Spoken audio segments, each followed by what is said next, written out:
Hello everyone, I am Fei Xiang. Today, let's talk about the Soviet occult master Sergei Fronksy.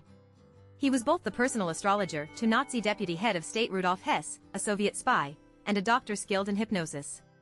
Although he lived until the late 90s, little information is available about him. The currently known Fronksy story is quite bizarre, and we cannot guarantee its authenticity.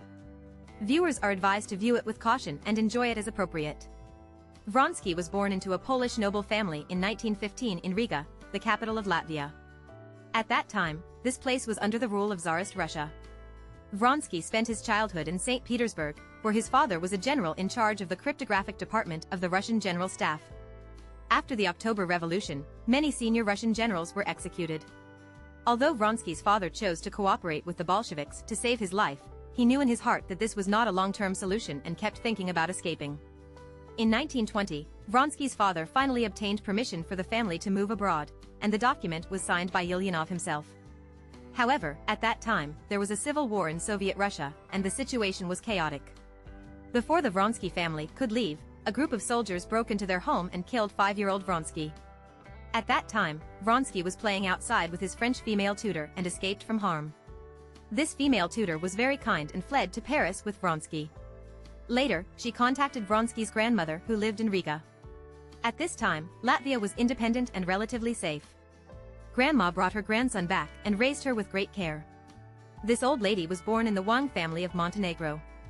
Old European aristocrats have always been keen on psychics, astrology and other metaphysics, and the old lady was no exception.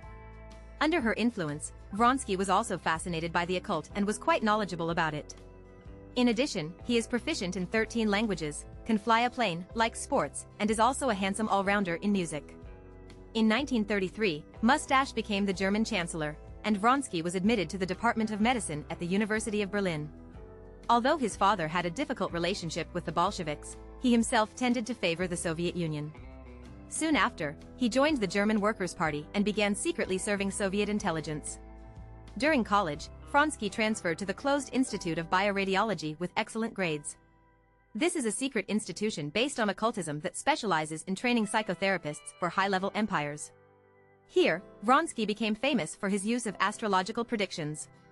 As we all know, the core top Nazis are fond of occultism. On the one hand, it is out of the need to rule and enhance the German people's identification and loyalty to them. On the other hand, it is also a personal hobby. Mustache and Goebbels may have been obsessed to a lesser extent, but Himmler and Hess were particularly obsessed. Many of the SS symbols were derived from the mysterious Norse runes. In 1935, Himmler established the Institute for Ancestral Heritage. In addition to promoting the so-called theory of Aryan superiority, it mainly studied occultism and supernatural phenomena. Deputy head of state Hess was obsessed with astrology and had a group of astrologers. In view of Vronsky's attainments in this field, he found an opportunity to reveal his predictions to Hess, and accurately predicted several things, winning Hess's appreciation and becoming one of his personal astrologers. However, Vronsky was not a full-time astrologer. After graduation, he worked at the German military medical school. I don't know much about astrology. I feel like I'm either being blinded or induced by psychological suggestion. Through his friendship with Hess, Vronsky provided a lot of intelligence to the Soviet Union. There is information that he participated in helping the Soviet boxer Miklasevsky approach and try to assassinate Mustache, but the timeline does not match up. When Vronsky hooked up with Hess, the deputy head of state had actually been marginalized by the Corps. Therefore, he would not have flown to the UK alone 1 month before Germany invaded the Soviet Union in an attempt to negotiate to avoid a two-front war in Germany and restore his status in the heart of the Mustache.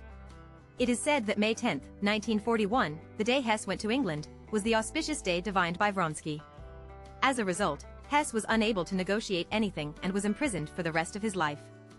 In order to eliminate the negative impact of the deputy head of state's defection, Reich propaganda minister Goebbels went all out to describe Hess as a mental patient who was bewitched by astrologers, and arrested many astrologers and sent them to concentration camps. Perhaps because he had a serious job, Vronsky was not affected. Soon after, he was sent to the North African battlefield as a medic to join the German Afrika Corps commanded by Rommel. It is said that the Desert Fox once gave him a pistol. Although Vronsky had no intention of engaging in intelligence when he had the opportunity, the Soviet intelligence agencies were not at ease with him because of his family background, his reputation in occultism, and his complicated relationship with the German top brass. In 1942, Vronsky received an order from his immediate superiors to return to Moscow to receive the award, which was actually to review him. Vronsky predicted that the prospect of going back would be bad, but there would be no good consequences if he didn't go back. So, he first went to his hometown, Latvia, a Soviet republic occupied by the German army, and then robbed a German plane through Hypnosis and headed to Moscow.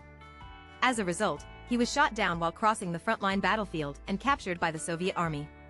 On the way to the headquarters, he was bombed by the Germans again.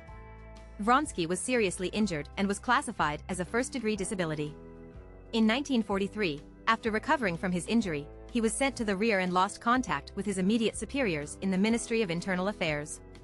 After the war, Vronsky returned to Latvia and became the principal of a school in Jermala. But it wasn't long before he was reported for being superstitious. In addition to those bad things he had done before, he was sentenced to 25 years of hard labor and sent to the Moldova Gulag. In the 1950s, after the death of his loving father, Vronsky was released early. In 1963, he came to Moscow, hoping to use astrology to find a job in the Ministry of Internal Affairs or the KGB. He believes that astrology belongs to astrobiology, but in fact there is a big difference between the two. After Korn learned about this, he waved his hand and arranged for Vronsky to be sent to Moscow Star City. Don't you know astrology? Go there and take it. Star City is the training center for Soviet astronauts. It is a small town under closed military management. The people here study the universe, and few people believe in Vronsky's story. He has nothing to do here, he just tinkers with astrology all day long. According to his own claims, he predicted the failure of the first flight of Korolev, the father of Soviet spaceflight, and the accident of Gagarin, the first man in space, may be little known. Drobov admired Vronsky's performance as chairman of KROB very much, and ordered the establishment of an occult advisory group, with Vronsky as the leader. After Andropov came to power in the early 1980s, Vronsky was able to give legal public lectures and even publish astrological articles in newspapers.